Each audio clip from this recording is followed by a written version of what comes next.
el texto que os he dicho, los 10 primeros versículos, pero que nos vamos a centrar en el que explica la obra de Dios en Cristo por nosotros. Pablo, apóstol, no de hombres ni por hombre, sino por Jesucristo y por Dios el Padre, que lo resucitó de los muertos. Y todos los hermanos que están conmigo a las iglesias de Galacia. Gracia y paz sean a vosotros de Dios el Padre y de nuestro Señor Jesucristo, el cual se dio a sí mismo por nuestros pecados para librarnos del presente siglo malo, conforme a la voluntad de nuestro Dios y Padre, a quien sea la gloria por los siglos de los siglos. Amén. Estoy maravillado de que tan pronto os hayáis alejado del que os llamó por la gracia de Cristo para seguir un evangelio diferente. No que haya otro, sino que hay algunos que os perturban y quieren pervertir el evangelio de Cristo. Mas si aún nosotros o un ángel del cielo os anunciare otro evangelio diferente del que os hemos anunciado, sea anatema. Como antes hemos dicho, también ahora lo repito, si alguno os predica diferente evangelio del que habéis oído, sea anatema. Pues busco ahora el favor de los hombres o el de Dios, o trato de agradar a los hombres. Pues si todavía agradara a los hombres, no sería siervo de Cristo. Amén. Centramos hoy nuestra atención precisamente en este versículo que hace referencia a lo que ya el apóstol Pablo ha explicado antes en la presentación que él hace de esta carta a las iglesias de Galacia, que él es un apóstol no por fabricación humana, sino de parte de Dios el Padre, y que esto es así, y de Jesucristo, que ha sido resucitado de los muertos. Esta es la presentación fundamental, porque luego todo lo que el apóstol explique tendrá que ver con eso. El Padre, Dios, decidiendo con su voluntad, y esa voluntad que nosotros recibimos a través de su misericordia. Esto es fundamental. La voluntad de Dios está ahí. Ahora que se celebra el 5º centenario de la Reforma, pues en Lutero tenemos esa experiencia que puede tener muchos creyentes, pero no es necesario tenerla como él la tuvo, evidentemente. Pero el dato era, la voluntad de Dios, ¿cómo la recibo? Porque él sabía que Dios existía, pero su voluntad él la relacionaba siempre con la ira y la condenación. Ese Dios que es justo, respecto a mí, tiene una voluntad, pero ¿qué voluntad es? Pues solo de condenación. Porque viéndome como soy y existiendo como existo, según esa voluntad, no tengo redención, no tengo remedio. Y la iglesia que él conocía, de la que él era maestro, me ha puesto unos ejercicios, me ha puesto una dieta a ver si yo consigo que delante de esa voluntad no resulte siempre culpable. Y había alguno que se confundía y que se engañaba a sí mismo pensando que con algunas obras, con algunos sacrificios, con algunos réditos de santos, etcétera, podría escapar a esa condenación. Lutero dice, yo no puedo escapar. Y si soy sincero con mi propia conciencia, siempre estoy condenado. Ese Dios que es justo, cuando planteo qué es su voluntad, eso luego a mí me afecta de tal manera que no tengo opción. Estoy condenado. Pero llega un momento, y en parte un salmo de los que hemos cantado lo refiere, y esa referencia históricamente tiene también un punto por lo menos relevante en cuanto a uno de los grandes predicadores de la gloria de Cristo, que es John Owen, porque en ese salmo, él, cuando ya llevaba mucho tiempo de ejercicio, incluso de predicador, pues se da cuenta de la clave. En ti hay misericordia. En ti hay misericordia. Ese canto que hace el salmo abre una nueva perspectiva. Y eso ocurrió también con Lutero. En Lutero, pues, llega un momento en que se da cuenta que en esa escritura y en esa revelación de la voluntad de Dios, él ha dicho que para los suyos, para los que Él ha llamado, su voluntad es una voluntad que llega con su misericordia. Y esa misericordia, por lo tanto, ya no es la condenación, sino la confianza. Y esa confianza luego el creyente la puede vivir de modo diverso. Unas veces pues relacionándola con la madre que te cuida, otras veces con la familia, otras veces con situaciones diversas. Eso forma parte ya de la experiencia de cada uno. Pero la clave está en eso. Y eso es lo que el apóstol Pablo en la carta a los Gálatas ya de entrada aplica. Yo soy apóstol por la voluntad de Dios, pero hay más aún, hay una salvación por esa voluntad de Dios. De tal manera que la voluntad de Dios ahora no es algo que se perciba siempre como condenación, sino que hay una voluntad revelada, y en las Escrituras está revelado que esa voluntad de Dios es de salvación, y es por lo tanto una voluntad en la que se expresa su misericordia, que no excluya su justicia, pero que esas dos cosas se dan juntas. ¿Y cómo se arregla eso? Pues se arregla en la persona de Cristo, que ha sido dado por el Padre, se nos dice, desde antes de la fundación del mundo. Y esa es la cuestión que ahora miramos cuando decimos, el cual, ese Señor Jesucristo, del cual se ha dicho antes que gracia y paz sean a vosotros de Dios el Padre y de nuestro Señor Jesucristo, en el versículo 3, ahora el apóstol diga, el cual se dio a sí mismo por nuestros pecados. Se dio a sí mismo por nuestros pecados. Esta es la voluntad de Dios.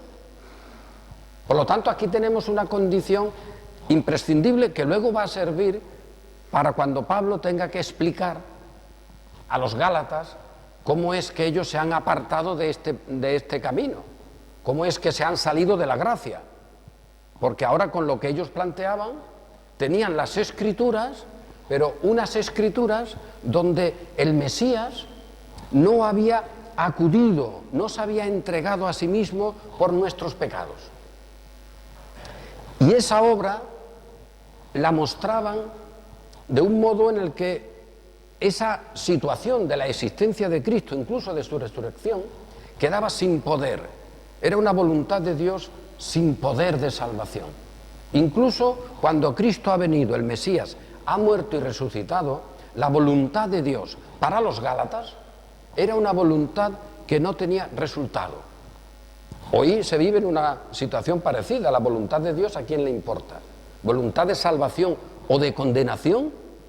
Eso, ¿para quién es relevante? Hoy se habla de Dios. Hay millones de cristianos que creen en la existencia de Dios y luego creen las cosas más absurdas sobre lo que Dios dice. Pues aquí el apóstol ya previene a los Gálatas de algo que nosotros tenemos que asumir y que con gozo también asumimos, porque esa es nuestra existencia, esa es nuestra condición de creyentes. ¿De qué depende nuestra condición de creyentes? De la voluntad de Dios. Él ha decidido, esto es clave, y para que Él decida no hay nada fuera de Él que lo motive o que lo pueda cambiar. No hay nada fuera de Él, porque además esto es una decisión en la eternidad. ¿Cómo está Cristo en la eternidad como Mesías? En tanto que Él es Dios y que la voluntad de Dios no es una voluntad ajena al Hijo. Pero el Hijo, y esa es la gran expresión del amor de Dios y de su justicia, el Hijo llega un momento en la historia en que toma nuestra condición, de tal manera que el Hijo nos salva en tanto que Hijo de Dios, hecho hombre, claro, tomando nuestra naturaleza.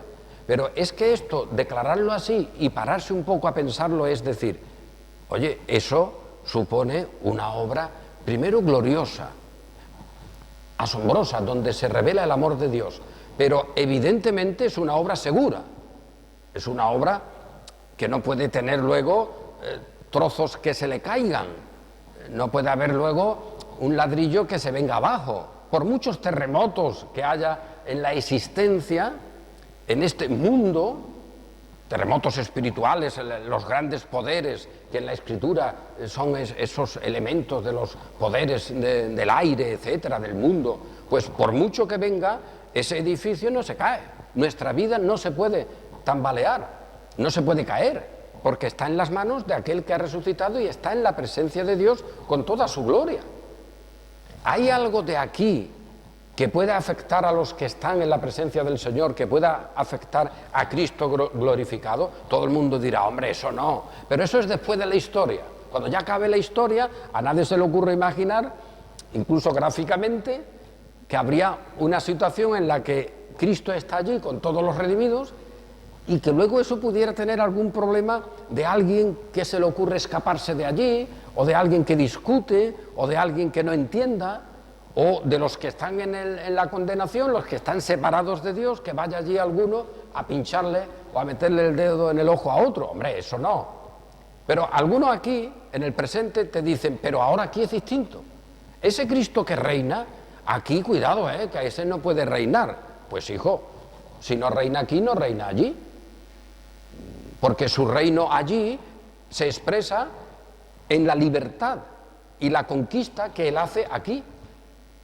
Su reino allí tiene que ver con su muerte en la cruz y su resurrección. Por lo tanto, eso es algo seguro. Pero además, el apóstol especifica, se dio a sí mismo por nuestros pecados.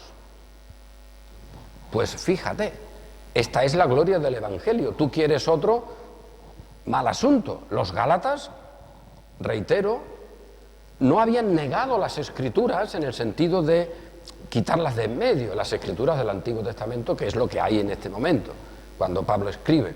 No las habían quitado de en medio, pero al final las habían modificado para que la persona de Cristo, resucitado, pues tuviera que esperar algo, tuviera necesidad de alguna ayuda para que pudiera caminar. Hombre, no, dice Pablo, eso es asombroso que lo penséis así, porque vosotros empezasteis bien, es decir, allí se os explicó bien la obra de Cristo. Luego hay otras cosas en la iglesia que son secundarias. Oye, ¿cuántas reuniones teníais ahí? ¿Cómo hacíais los cultos? Eso es secundario. Incluso Pablo dice, es secundario, como en algunos sitios, por ejemplo en Corinto, que alguno pensaba que se podía comer la carne que ponían en la carnicería de los animales sacrificados a ídolos. Algunos decían, oye, pues comemos eso, y otros, no, eso no se puede comer. Dice Pablo, eso es secundario. Ahí se debe aplicar la regla del amor y de la edificación, de no ofender al hermano débil, tanto uno como otro. Ahí no era el fuerte el que decía una cosa u otra, sino que había esa sensibilidad diversa sobre cosas muy temporales y pasajeras. Pero el caso de las iglesias de Galacia no va por ahí. El apóstol no está diciendo, oye, que vosotros estáis diciendo que mira, que sería bueno circuncidar a los gentiles.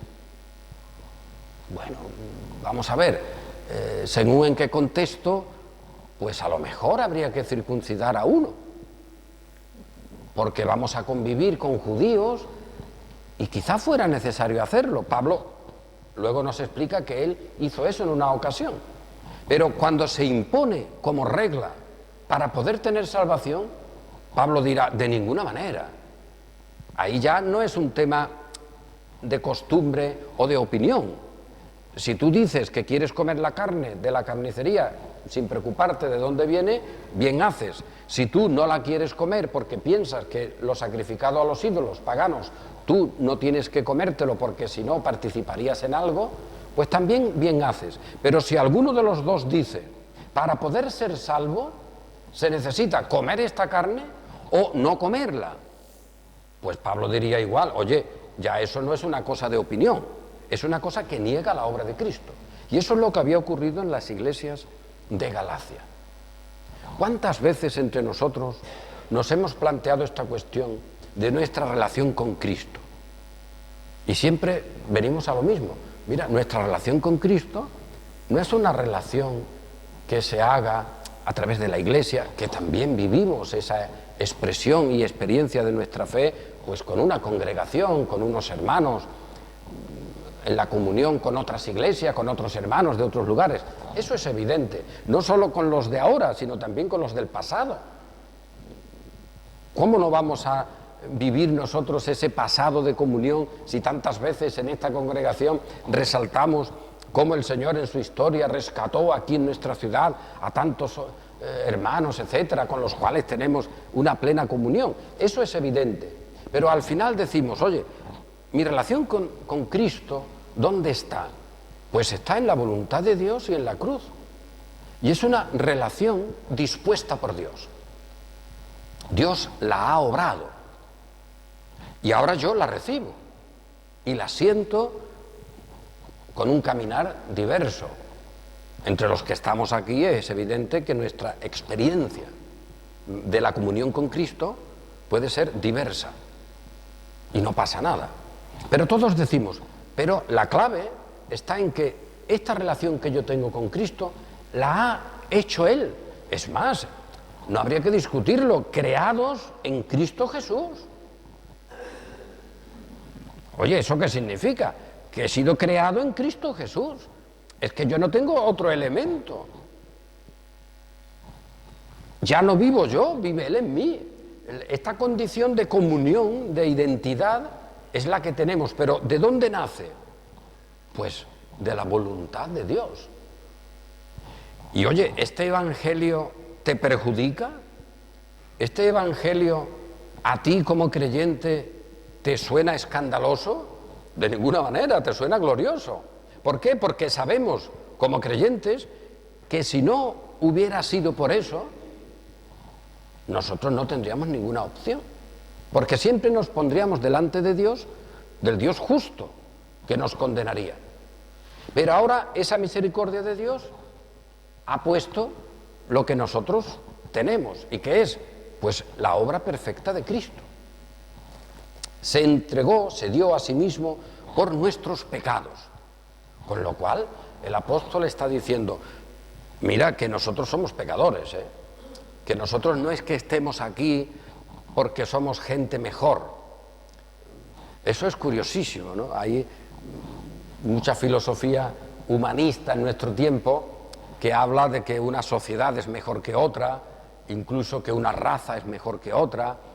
Hombre, tranquilos, que el Señor conoce y conoce perfectamente. Es verdad que la conducta de una persona o de una colectividad, podemos decir, oye, se ajusta más a una regla de equidad y de solidaridad que a una regla en la que prime la tiranía y la destrucción y la muerte y el robo y la rapiña.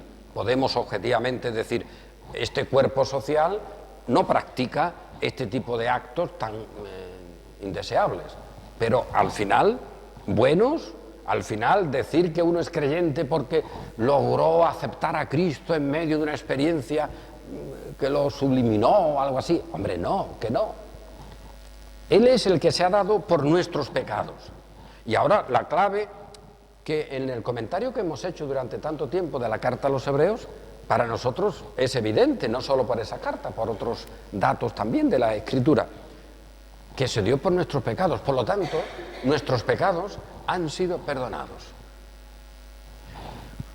De inmediato alguno dirá, bueno, pero en el llamado Padre Nuestro no dice perdona nuestras deudas. Sí, eso tiene una experiencia diaria, porque claro, y a eso vamos ahora. Nosotros estamos existiendo en un cuerpo de pecado y tenemos que pedir pecado continuamente. ¿Quién de los presentes no tendría que decir, Señor, perdóname por algo que mi conciencia me indica, o de entrada por las muchas cosas que seguro tú ves y que yo no veo? Por lo tanto, perdóname, Señor, por mis pecados ocultos. Pero el dato es, esos pecados han sido perdonados. Y todas las ceremonias de lo que llamamos Antiguo Testamento apuntan a eso. Dios había establecido el orden ritual para conservar a su pueblo como un pueblo santo, ritualmente, pero Él lo había establecido así. Y la conclusión que tantas veces decimos, si aún en el dato ritual, si aún en lo que es solo externo, Dios ha hecho durante siglos una obra específica, dándole a ese pueblo de Israel los ritos que lo conservaban como pueblo santo, ritualmente santo para ser el pueblo del Señor, aunque sabemos que no todos eran salvos, evidentemente. Pero si eso es así, en lo que era ritual, cuando ha venido la obra perfecta, ¿podemos asumir que Dios no haya hecho una obra perfecta para retenernos como pueblo suyo? ¿Y eso cómo se puede hacer? Porque nos ha perdonado todos nuestros pecados. Y por eso ahora no hay condenación. Y ninguno de nosotros está condenado. En algunas iglesias te dicen, hombre, eso es verdad, ¿eh? Ya no hay condenación, porque el día que uno acepta a Cristo, eso ya es una especie de llave que te da entrada ya para los demás días hasta el final.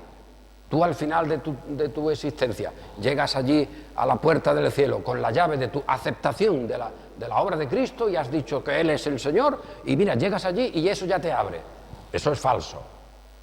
Solo podemos decir que nuestros pecados han sido perdonados y que no tenemos condenación por nuestros pecados, ahora, pero mañana también, y pasado, y al otro, con la obra de Cristo. ¿Qué había ocurrido en las iglesias de Galacia? Que pretendían ese futuro no declararlo en base a la obra de Cristo, única y a su voluntad, sino a eso y algunas obras humanas, por muy buenas moralmente que fueran. Y eso es, dice Pablo, anular la obra de Cristo. Oye, porque una de dos, o Dios ha recibido el pago y ha dicho está bien en su Hijo y por lo tanto ese pago ya no tiene que pagarse, o si me dices que para que eso funcione tú tienes que llevar algo, eso es una falacia. Es más, eso sería una mentira, sería hacer mentiroso a Dios. Por lo tanto, cuidado con los evangelios modernos, aún los más ortodoxos, que hablan de las 5 solas. Este año, con esto de la conmemoración del 5º centenario de la Reforma, te habla ya de las 5 solas. Cualquiera que ni conoce la Reforma, ni sabe de qué van esos solas, y además alguno te lo presenta como si eso algún reformador lo planteara. Eso no está dicho en ningún sitio.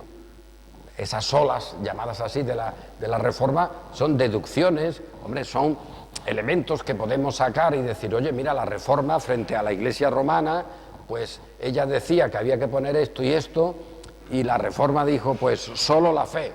Pero cuidado ahí, porque algunos te dicen, no hay que hacer ninguna obra, solo hay que hacer una. Bueno, aunque haya que hacer una, hay que hacer obras, que sería la fe y la aceptación, sin lo cual lo otro no funciona. Eso es negar a Dios, por mucho que digas que estás en la sola fe.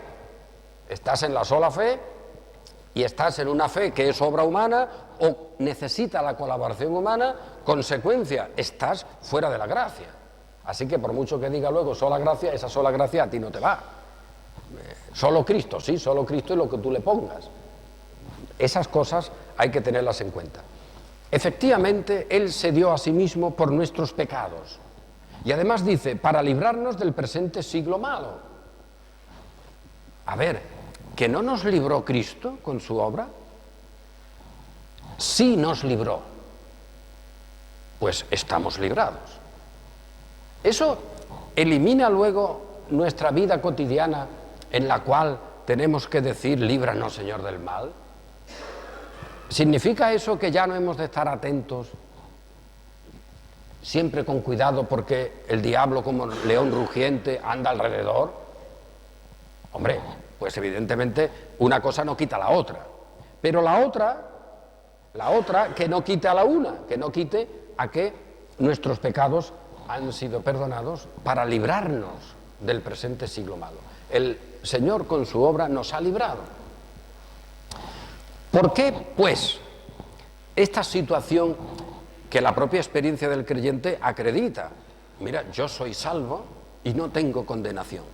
Sin embargo, me miro, no hace falta que sea un experto en introspección espiritual, me miro y digo, uy, la cosa está cortita, porque por mí mismo soy el primero de los pecadores. Es más, en la experiencia del creyente que conoce la obra de Cristo, se da la profunda sensación, terrible, incluso el criterio de hacernos nada en cuanto a nuestra valía, porque decimos, ¿cómo es posible que yo, cualquier creyente, sabiendo la redención, me rebele contra Dios? Y que siga queriendo el mal, y que siga queriendo el pecado. Oye, eso no tiene explicación. Solo el sentimiento de decir el pecado es profundamente pecaminoso. Eso es una corrupción de la que es imposible salir. Porque aún conociendo la verdad y aún teniendo la comunión con Cristo, sabiendo que Él es la santidad, que hemos sido creados en la justicia, santidad de la verdad, aún así también tenemos que decir, oye, pero yo quiero el pecado. ¿Cómo es posible que se dé esa circunstancia? Yo quiero la rebelión. Eso es asombroso. El apóstol Pablo eso lo experimenta en él mismo. Yo tengo la salvación, pero tengo una ley en mis miembros, ahí hay una existencia de pecado en mí. Es verdad que no es la existencia que me identifica, yo ya no soy eso, ahora soy otra cosa en Cristo, pero eso sigue conmigo hasta la muerte. Ahí sí que podemos hablar de la muerte como un momento liberador, porque esa existencia de pecado sigue con nosotros hasta que este cuerpo circunstancial en la historia pues sea eliminado, y entonces aparecerá luego renovado el cuerpo con nuestro alma, con nuestro espíritu, como todos sabemos. Pero esa condición se da. Y en esto tenemos lo que tantas veces aquí hemos explicado y que con un amén permanente decimos todos. Fíjate que yo, y al decir yo digo cualquiera que el Señor haya elegido, cualquiera de quien el Señor haya tenido misericordia. Esa es la clave, no se puede cambiar eso. Cualquiera, pues ha sido colocado con Cristo en la cruz. Y digo cualquiera, entre nosotros que ponemos a nuestros niños, a nuestros chiquillos en la Santa Cena para que estén con nosotros cada domingo, pues también tenemos que decir esto. Puso el Señor a su pueblo, a sus elegidos, tengan la edad que tengan, en la cruz. Porque o el Señor no sabía que ese niño de una corta edad iba a morir, o el Señor decidió revelarse a ese en el vientre de su madre, y eso no lo podemos nosotros ahora asumir. Pues sí, porque el Señor hace lo que quiere, con lo que es suyo. Por lo tanto, también nuestros hijos, desde pequeños, están ahí. Eso nunca se debe olvidar. O gente que tenga dificultades de otra manera, personas que tengan problemas de entendimiento, de raciocinio. Pues sí, el Señor puede salvar como Él quiera y cuando Él quiera. Pero la clave está, eso ha ocurrido en la cruz. Pero la cruz no es un hecho histórico que aparece ahí forzado por las circunstancias del pueblo judío, las circunstancias de los romanos, porque haya un personaje que se llama Jesús, que se le ocurran decir 4 cosas. No, eso está desde la eternidad. Y ahí ha estado ese Jesús como hijo, desde la eternidad, conociendo lo que ocurría. Luego tiene que tomar cuerpo y tiene que hacerse pecado. Pero con el relato de la Escritura, ¿cómo nos encuentra siempre el Señor? ¿Cómo nos encontró la voluntad del Señor para rescatarnos? Pues, con independencia de nuestra historia, Él nos encontró en la muerte, en la rebelión, porque resulta que Cristo se ha entregado para limpiar nuestros pecados. Es decir, que Él no es Mesías en relación con un pueblo valioso. Él es Salvador en relación con alguien que no está salvo. Y eso desde la eternidad. Por lo tanto, allí estuvimos, en la voluntad de Dios, como un pueblo condenado que tenía que ser redimido. Y se decide que esa redención la obrará el Hijo tomando la condición, la naturaleza de rebelión de ese pueblo. Y eso es comprensible, y ahí se manifiesta el amor y la gloria de Dios. Luego, en esa experiencia humana de Cristo, pues se encontrará con lo que humanamente puede significar ser hecho rebelión, y eso es espantoso.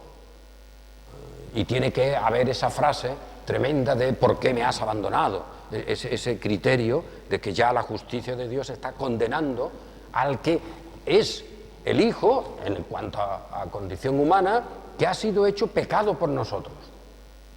Por lo tanto, en la relación de lo que, por ejemplo, el profeta Ezequiel declara, simbólicamente, ¿verdad?, cuando dice el Señor, Yahvé vino a ti y te vio en tus sangres. Tú no estás allí muy arregladito, en tus sangres. Es decir, en el criterio más completo de impureza, en tus sangres. O sea, eso significa lo más impuro que puedas imaginar. Pero Él te vio ahí y en vez de decirte, vete porque estás impura, le dice a la Iglesia, pues yo te lavo, te tomo, mis manos te acarician, te lavan, y sabemos que ese lavado es con la propia vida de Cristo. Y Él te ha lavado. Tú no estás allí reclamando nada ni haciendo nada, sino en tu muerte. Y Él te ha lavado y te ha hecho pura y te presenta delante de Él, pues con los atavíos de la novia, etcétera, sin mancha. Todo eso lo tenemos. Esa es la realidad de nuestra existencia. Cuando el Señor se encuentra con todo su pueblo en la cruz, pues se encuentra con esta doble disposición. ¿Cómo anhelo esa hora? Porque Él sabe lo que va a hacer. Y a todos los que le hemos sido dados por el Padre están allí. Allí están los anteriores a su venida, los que hemos existido y existimos fuera, aparte de su venida, en este tiempo, y también los niños, los judíos, los de toda lengua, de toda nación, de toda condición, allí están. Él no está contemplando una masa, como un bulto. Él los conoce a todos por nombre, porque sabe la condenación de cada uno y la toma Él. Dios no ha hecho una especie de bola, una masa, y la ha puesto por allí y le ha dicho a su hijo, mira, esta es la bola, este es el pueblo. No, hay ahí uno y uno y uno y uno, cada uno. Y Cristo en la cruz los conoce a todos, nos conoce a todos, porque nos conoce en la cruz, porque desde antes nos conoció. Y esa es una condición que hace inapelable la voluntad de Dios y la palabra suya. Nos conoce allí. Pero ese conocernos, ya digo, tiene esta doble situación. ¿Cómo anhelo este momento? ¿Cómo he deseado esta hora? Pero por otra parte, conociendo que es hecho rebelión, es decir, que es hecho pecado contra Dios, que las cosas que a Él le hacían, escupirle, rechazarlo, blasfemar el nombre de Dios, era lo que Él había sido hecho. O sea que Él en ese momento ha sido hecho un escupitajo contra Dios, un rebelde contra Dios. Al que no conoció pecado, lo hizo pecado. De aquel que dijo, este es mi Hijo amado en quien tengo complacencia, aquel que ha declarado cuál es la voluntad de Dios, he aquí, yo vengo a hacerla, está hecho desobediencia. Eso es algo que no se puede decir, en el sentido de calificar. Eso solo se puede declarar como una expresión de la obra de Dios y de su gloria. Bien, esa es la realidad.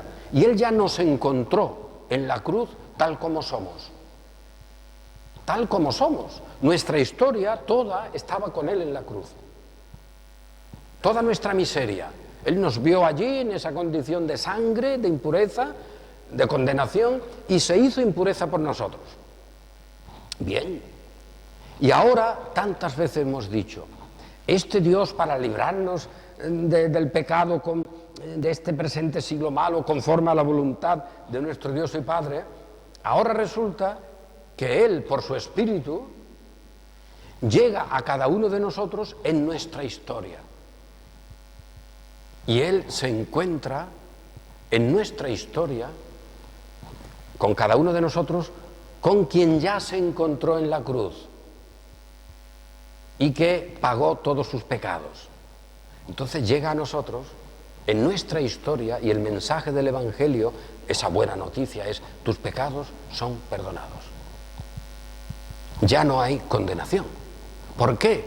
Hombre, porque esa condenación ya la he recibido yo.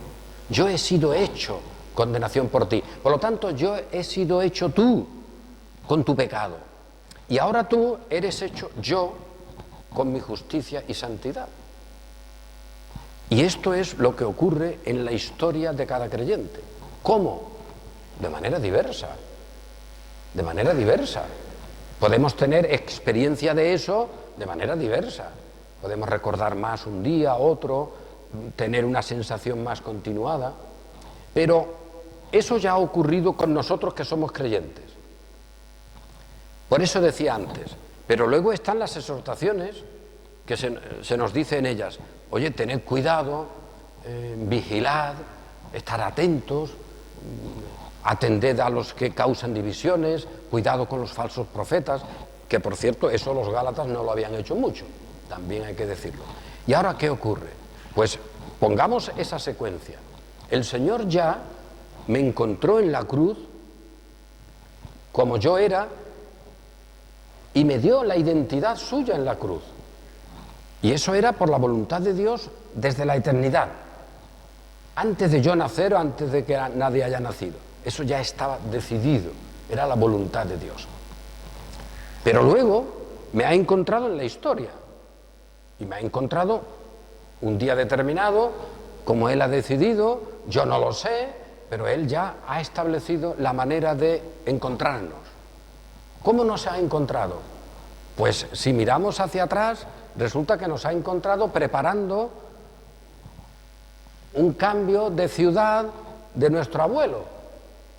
Nuestro abuelo, hace no sé qué tiempo, decidió cambiarse de ciudad y decidió trabajar en no sé qué, luego nuestros padres hicieron no sé cuánto y al final nosotros estábamos en un sitio donde el Señor, que nos ha redimido, se encuentra con nosotros, porque Él ha preparado todas esas cosas para nuestra salvación. Una enfermedad, un apuro, la lectura de un folleto, la conversación con alguien, ver alguna imagen determinada, yo qué sé, hay muchas cuestiones en las que uno empieza a despertar y a relacionarse con el Señor, porque eso lo va preparando Él. Pero Él se encuentra con nosotros y ¿qué diremos? ¿Con quién se ha encontrado? Pues para Dios, con el que está limpio, con el que forma parte del culto celestial. Y por eso Cristo lo recibe en comunión con Él, porque Él es santo y ha resucitado. Y Él lo pone en compañía de todos los santos ángeles, de todos los millares de creyentes. Eso es lo que hace el Señor con cada uno de nosotros. Pero ahora el Señor se encuentra cada día, por su Espíritu, en nuestra existencia. ¿Y cómo nos encuentra? Igual, santos y sin mancha. Pero al mismo tiempo lo que dice Ezequiel también tiene validez y nos encuentra en nuestro cuerpo miserable de pecado. Por lo tanto, diariamente, cada instante, el Señor nos tiene que lavar. Esto puede parecer que es una cosa distinta o contraria a la anterior. No, porque la Escritura nos da ese plan. Estamos limpios, no hay condenación, pero también se nos dice arrepentíos, cambiad de camino. Por lo tanto, eso no quita lo anterior. Y hay muchos que ante esas exhortaciones se confunden y piensan que eso es una obra humana. No lo es. Eso forma parte de nuestra existencia, de nuestra lucha, que ya lo veremos, contra el pecado, de esa lucha entre la carne y el espíritu, que el apóstol más adelante tratará. Nosotros también lo trataremos cuando lleguemos ahí. Pero de momento hoy vamos a quedarnos con esta realidad. Cristo nos conoce perfectamente en la cruz y quiere redimirnos. ¿Habrá alguien tan insensato que diga, Él quiso redimirnos, murió en la cruz, pero no me redimió? Hombre, ¿cómo que no te redimió? Pero si ya tomó tu nombre, si por eso estaba en la cruz. Por lo tanto, nuestro nombre con Cristo en la cruz ha muerto y ha resucitado. Es lo que hemos leído antes en la carta a los Colosenses. Sepultados con Él en el bautismo, en el cual fuisteis también resucitados con Él mediante la fe en el poder de Dios que le levantó de los muertos. Y a vosotros, estando muertos en pecados y en la incircuncisión de vuestra carne, os dio vida juntamente con Él, perdonándoos todos los pecados. Y esa es nuestra condición. Y esa es una condición que nadie puede quitarnos. Y esa condición es la que también ahora nos dice que hemos de vivir con santo temor del Señor, con respeto de sus leyes, intentando obedecerle, seguir el camino de la obediencia de la fe, algo tan simple, es decir, tan simple en la descripción. Eso no quita que ahora tengamos exhortaciones. La propia carta a los Gálatas es una exhortación. ¿Quién dice que porque haya esa exhortación la obra de Cristo ha quedado fuera de ser una cosa permanente? No. Tenemos esa realidad de absolutamente santos, sin mancha, sin condenación, y al mismo tiempo existiendo en una condición de pecado, de rebelión, y nosotros mismos reconociendo que en nosotros no mora el bien, que nuestros miembros tienen unos mecanismos asombrosos en los que nos damos cuenta de que queremos ese pecado, porque ese pecado no nos ha venido como una piedra que nos ha caído, lo queremos, lo hemos querido, después caemos en la cuenta de que es una aberración, de que es una insensatez, todo lo que se quiera, pero esa condición lleva al apóstol a decir: miserable de mí. Claro, y ese miserable de mí estará con nosotros por causa de nuestro pecado, expresado en nuestra historia, hasta que perdamos este cuerpo. Pero eso no quita, y ese es el canto de triunfo de la Iglesia, que hoy, como ayer, como mañana, como pasado, como dentro de 30 años si vivimos, o los que viváis, podamos decir: somos más que vencedores. Y no hay condenación, porque Cristo nos llevó en la cruz, murió y resucitó por nosotros, y eso es algo que nadie puede eliminar. Y ahora estamos en plena comunión con Él y con todos los creyentes que ha habido, que hay ahora en el mundo, que están en su presencia y que vendrán en el futuro. Por lo tanto, eso corresponde siempre a decir, conforme a la voluntad de Dios nuestro Padre, a quien sea la gloria por los siglos de los siglos. Amén.